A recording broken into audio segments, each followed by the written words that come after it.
In the heart of a prestigious private school, arrogance parades as power. Amelia, the untouchable daughter of wealth, publicly humiliates a quiet boy whose tattered clothes mark him as an outsider. Spit on his face, laughter in his ears, and the label of beggar burned into his skin. Arman stands silent, but inside him, something shifts. Beneath the humiliation, a seed of vengeance takes root, one that will one day change both their worlds. And as Amelia walks away, believing the story is over, Arman knows it has only just begun. The courtyard of St. Alden's Academy gleamed under the afternoon sun, a polished world of red brick walls, marble fountains, and manicured lawns, a palace of privilege where fortunes were flaunted as casually as smiles. Students in crisp navy uniforms gathered in clusters, their laughter sharp and shallow, the air thick with entitlement. And then, cutting through that polished perfection, walked a boy who didn't belong. His shoes were scuffed, his shirt too big, his trousers frayed at the edges. A threadbare backpack hung limply from one shoulder.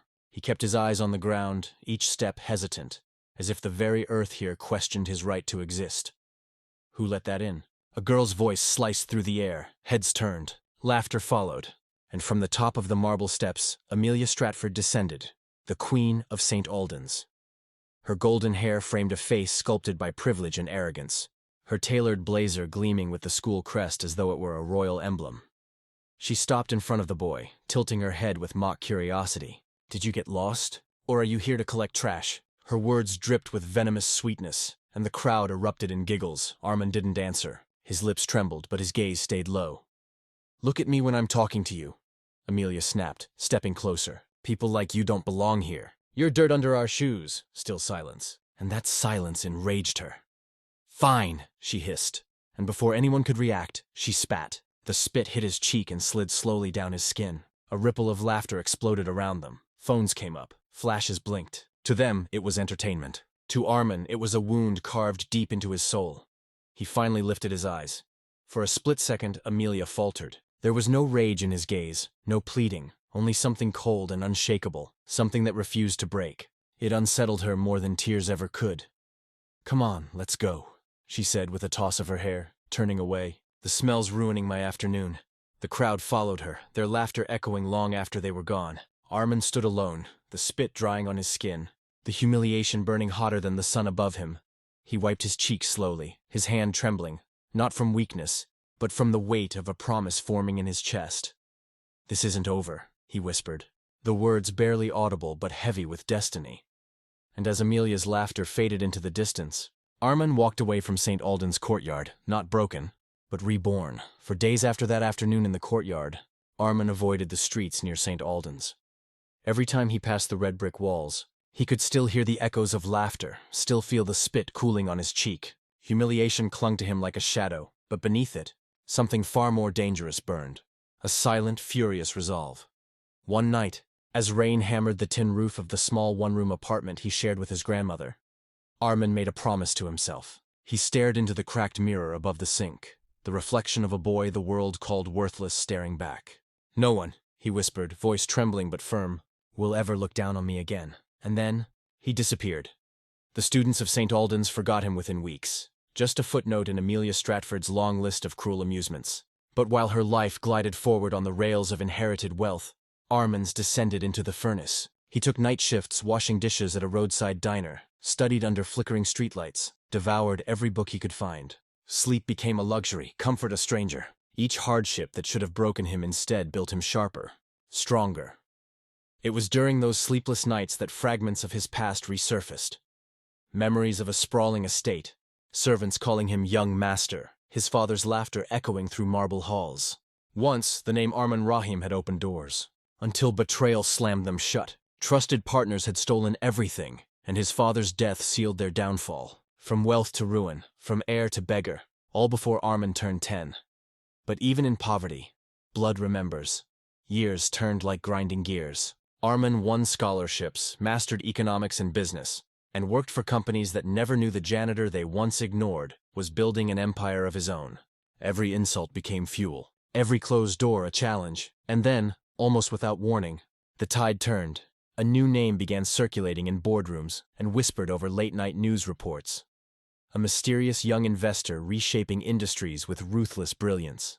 His companies bought failing empires and turned them into gold. His wealth multiplied faster than anyone could track. His presence was felt everywhere, yet his face remained unknown. Until one morning, headlines screamed across every financial paper. AR Industries acquires Stratford Holdings. Amelia Stratford's family company, once untouchable, now belonged to someone else. And at the center of it all, in a black suit and a gaze colder than the day she spat on him, stood the man no one had seen in years. The boy who vanished had returned. The ballroom sparkled with chandeliers and polished marble, but beneath the glitter lay desperation. The Stratford family's once mighty empire was crumbling, whispers of bankruptcy spreading like wildfire. And Amelia, once the untouchable queen of St. Albans, stood in front of the mirror, fixing a practiced smile over a face lined with sleepless nights. "This deal has to happen," her father had told her that morning. "Without his investment, we lose everything." His investment, the mysterious tycoon no one knew yet everyone feared. The man whose signature could resurrect dynasties or bury them forever. Even the city's oldest names bent before him. The music swelled as Amelia entered the ballroom, champagne glasses clinking, cameras flashing. She greeted familiar faces with the same polished arrogance as always. But beneath the surface, her pulse raced. When the host finally approached her with a knowing smile and said, "He's here," her breath caught. Across the room, a man stood surrounded by murmuring executives. Black suit, silver cufflinks, a presence that silenced even the loudest conversations. He turned, and their eyes met for the first time. "Miss Stratford," the host said, leading her forward. "May I introduce Mr. Arman Rahim?" "Mr. Rahim," she said, offering a polite hand and a rehearsed smile. "It's an honor." "The honor is mine," he replied, his tone calm. But his eyes, sharp and steady, lingered on her with unsettling familiarity. They spoke of markets, strategies, and investments. His questions were precise, cutting through her corporate facade. And though his words remained civil, every syllable seemed laced with something deeper, something she couldn't place. He never once looked away. "Have we met before?" she asked finally, half laughing. "You look familiar." Arman's lips curved, but his eyes stayed cold. "Oh, we've crossed paths," he said softly, "though I doubt you'd remember." The conversation moved on, but unease gnawed at Amelia's chest. There was something about his gaze, as if he was watching more than just a potential business partner, as if he was remembering. It wasn't until the orchestra began its final piece that the truth slammed into her.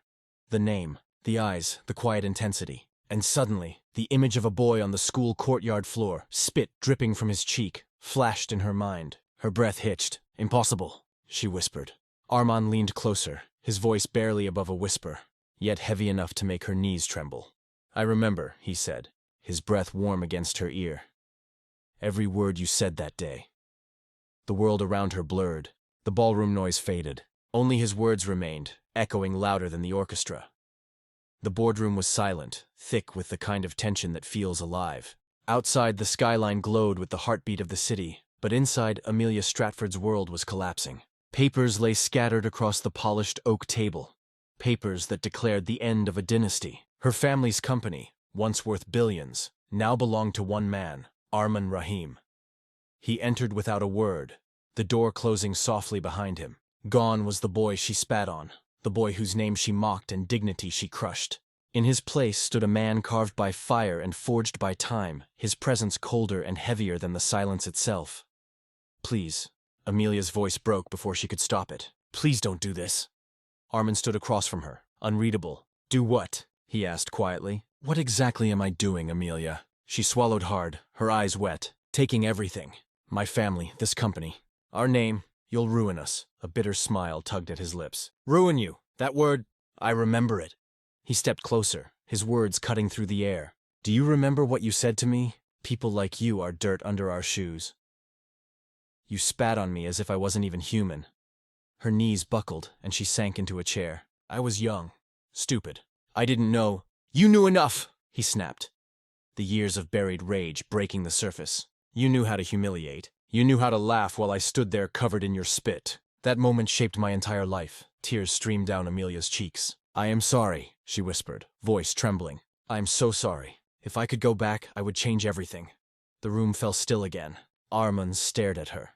The girl who once represented everything cruel about the world, now broken, humbled, stripped of her crown. The revenge he had dreamt of was within reach. He could destroy her family with a single signature, and yet it felt hollow. For years he had chased this moment. But now, standing on the ashes of his pain, Arman realized he didn't want to become what had hurt him. He placed the papers back on the table and turned away. "I'm not here to destroy you, Amelia," he said softly. "I'm here to prove that I became more than your cruelty." She looked up, stunned. "You're helping us?" "I'm saving the company," he replied. "Not for you, for me, because hatred built me. But forgiveness will free me." Amelia wept openly, a sound that carried regret and rebirth. And in that shared silence something shifted. Two lives forever bound by a single cruel act, now changed by mercy.